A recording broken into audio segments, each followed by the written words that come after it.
नमस्कार, न्यूज 18 के social media platform पर आपका स्वागत है। मैं हूं आपके साथ कुसुम रावत। बात करेंगे आज की बड़ी खबरों की। बड़ी खबर आज हिमाचल के शिमला से, जहां पर राज्यपाल से मुलाकात के लिए बीजेपी नेता पहुंचे। विमल नेगी केस को लेकर यहां पर बीजेपी नेताओं ने जो है राज्यपाल से मुलाकात की। सीएम सुक्खू के इस्तीफे की भी यहां पर मांग की गई है। राज्यपाल को बीजेपी के डेलीगेशन ने ज्ञापन सौंपा है। सरकार पुलिस के रवैये पर सवाल उठाए हैं। दरअसल विमल नेगी का जो केस है, इसमें सीबीआई जांच के आदेश के बाद जो पुलिस के भीतर जंग छिड़ी हुई है, उसे लेकर बीजेपी का प्रतिनिधिमंडल यहां पर राज्यपाल से मिला। जयराम ठाकुर, राजीव बिंदल की अगुवाई में यह मुलाकात की गई। विपक्ष का आरोप है कि सरकार और अधिकारियों के में तालमेल नहीं है और पुलिस के अधिकारी जांच को प्रभावित करने की कोशिश कर रहे हैं। हालांकि सरकार पुलिस अफसरों की लड़ाई पर एक्शन भी ले चुकी है। एसीएस, डीजीपी और शिमला के एसपी को छुट्टी पर भेज दिया गया है। इसके बाद जो है राज्यपाल से मुलाकात की गई। बीजेपी का जो डेलीगेशन है वो राज्यपाल से मुलाकात के लिए पहुंचा।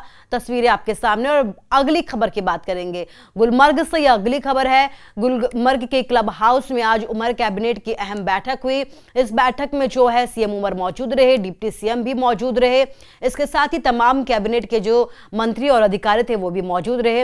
इस बैठक का जो मुख्य मकसद था वो था पर्यटन का विकास, जिसे लेकर कल भी बैठक हुई थी और आज भी बैठक हुई। सीएम ने कल भी बैठक के जरिए संदेश दिया था कि अब जो है जम्मू कश्मीर में हालात सामान्य हो गए हैं, पर्यटकों को डरने की जरूरत नहीं है, धरती के स्वर्ग पर जो है आप बेखौफ होकर आइए। ये संदेश जो है सीएम की तरफ से यहां दिया गया था। इसके साथ ही अगली बड़ी खबर आपको बता रहे हैं। कल की ये तस्वीरें हैं जहां पर मुख्यमंत्री उमर अब्दुल्लाह ने शांति का संदेश देते हुए पहलगाम की सड़कों पर अपने बेटे के साथ यहां साइकिल चलाई और पर्यटकों को लगातार जो है सीएम संदेश दे रहे हैं कि बेखौफ होकर आप जम्मू कश्मीर पहुंचे, क्योंकि पहलगाम हमले के बाद जम्मू कश्मीर में पर्यटकों की संख्या में भारी गिरावट देखी गई।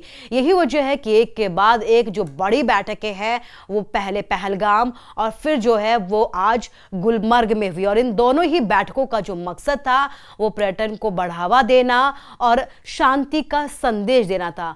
और इसके साथ ही एक और बड़ी खबर ये है कि एसपी संजीव गांधी की बर्खास्तगी की मांग की गई है। दरअसल एसपी संजीव गांधी धर्मशाला से बीजेपी के विधायक सुधीर चौधरी पर गंभीर आरोप लगा चुके थे।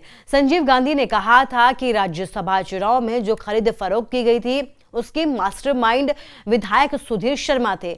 इस आरोप के बाद सुधीर शर्मा ने शिमला पुलिस को लीगल नोटिस भी भेजा था और अब इसी मामले को लेकर बीजेपी सवाल कर रही है। और बीजेपी की तरफ से यह कहा गया है कि एसपी संजीव गांधी ने ऐसे आरोप लगाकर सारी सीमाओं को लांघ दिया था। उन्हें जल्द से जल्द जो है वो बर्खास्त किया जाना चाहिए। एक तरफ विमल नेगी का केस और एक तरफ सुधीर शर्मा की जो ये पूरी शिकायत है, उसके बाद जो है ये पूरी मांग की जा रही है। इसके साथ ही एक और बड़ी खबर आपको बता रहे हैं। लद्दाख से जुड़ी हुई ये बड़ी खबर है। लद्दाख हाई पावर कमेटी की आज बैठक हुई है। गृह मंत्री अमित शाह के आवास पर यह बैठक हुई है। पहले जो ये बैठक है वो गृह मंत्रालय में होनी थी, लेकिन इसके बाद एंड टाइम पे बैठक शुरू होने से पहले ये गृह मंत्री के आवास पर कर दी गई, यानी कि अमित शाह के घर पर यह बैठक हुई, जिसमें लद्दाख के संवैधानिक अधिकारों पर चर्चा की गई। आपको बता दें कि कल भी जो है वो लद्दाख की जो ये हाई लेवल मीटिंग है वो हुई थी, जिसमें अहम मुद्दों जो लद्दाख से जुड़े हुए अहम मुद्दे हैं उन पर चर्चा की गई थी। अगली बड़ी खबर आपको बता रहे हैं जो हिमाचल से है, बिलासपुर से है, जहां पर इंजीनियरिंग कॉलेज के प्रिंसिपल हिमांशु मोंगा पर एक्शन लिया गया है। सरकार ने उन्हें निलंबित कर दिया है। उन पर छात्रा से यौन शोषण के आरोप लगे थे। आपको बता दें कि जब ये यौन शोषण के आरोप लगे थे उसके बाद बिलासपुर में खूब हो हंगामा हुआ था। छात्रों ने प्रिंसिपल के खिलाफ खूब प्रदर्शन किया था, जिसके बाद दबाव बढ़ा और अब जो है वो प्रिंसिपल हिमांशु मोगा पर एक्शन ले लिया गया है। सरकार की तरफ से उन्हें निलंबित कर दिया गया है। एक और बड़ी खबर आपको बता रहे हैं। भारत की सैन्य ताकत से जुड़ी हुई ये बड़ी खबर है। आपको बता दें कि भारत की सैन्य ताकत में अब और इजाफा होगा। 500 NVAR एंटी टैंक गाइडेड मिसाइलें जो हैं वो भारत खरीदने जा रहा है। T-90 टैंक होंगे इसके साथ ही लेजर गाइडेड मिसाइलों सिस्टम से भी जो है वो लैस हो जाएगा।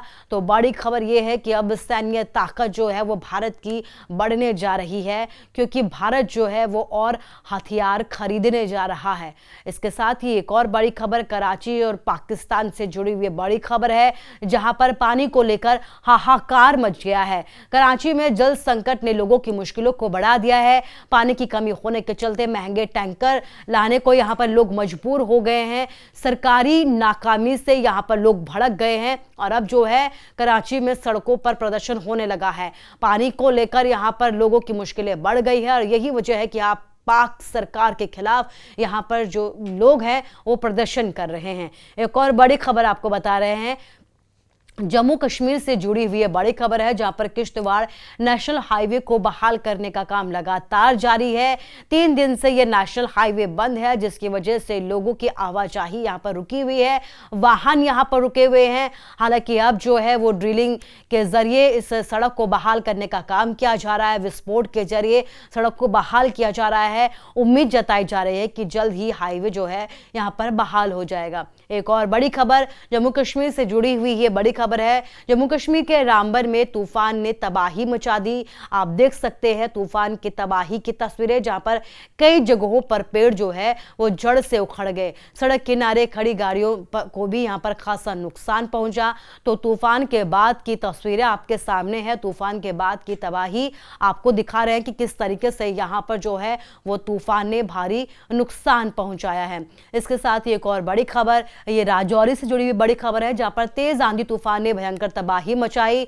आप देख सकते हैं कि किस तरीके से यहां पर एक पेड़ जो है वो डीएफओ के कार्यालय के पास गिरा है, जहां पर किसी को चोट तो नहीं आई है, लेकिन तस्वीरों के जरिए आप देख सकते हैं कि किस तरीके से यहां पर जो गाड़ी थी उसे भारी नुकसान पहुंचा। पूरी तरीके से ये गाड़ी यहां पर टूट चुकी है। बस गनीमत इस बात की है कि जब ये पेड़ गिरा यहां पर कोई मौजूद नहीं था, जिसकी वजह से किसी भी तरीके का कोई जानी नुकसान नहीं हुआ।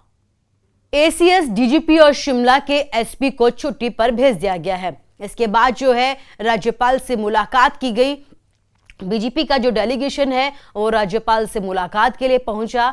तस्वीरें आपके सामने। और अगली खबर की बात करेंगे गुलमर्ग से। यह अगली खबर है, गुलमर्ग के क्लब हाउस में आज उमर कैबिनेट की अहम बैठक हुई।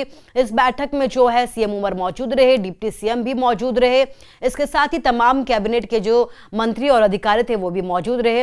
इस बैठक का जो मुख्य मकसद था वो था पर्यटन का विकास, जिसे लेकर कल भी बैठक हुई थी और आज भी बैठक हुई। सीएम ने कल भी बैठक के जरिए संदेश दिया था कि अब जो है जम्मू कश्मीर में हालात सामान्य हो गए हैं, पर्यटकों को डरने की जरूरत नहीं है, धरती के स्वर्ग पर जो है आप बेखौफ होकर आइए। ये संदेश जो है सीएम की तरफ से यहां दिया गया था। इसके साथ ही अगली बड़ी खबर आपको बता रहे हैं, कल की ये तस्वीरें हैं जहां पर मुख्यमंत्री उमर अब्दुल्लाह ने शांति का संदेश देते हुए पहलगाम की सड़कों पर अपने बेटे के साथ यहां साइकिल चलाई और पर्यटकों को लगातार जो है सीएम संदेश दे रहे हैं कि बेखौफ होकर आप जम्मू कश्मीर पहुंचे, क्योंकि पहलगाम हमले के बाद जम्मू कश्मीर में पर्यटकों की संख्या में भारी गिरावट देखी गई। यही वजह है कि एक के बाद एक जो बड़ी बैठकें हैं वो पहले पहलगाम और फिर जो है वो आज गुलमर्ग में हुई। और इन दोनों ही बैठकों का जो मकसद था वो पर्यटन को बढ़ावा देना और शांति का संदेश देना था।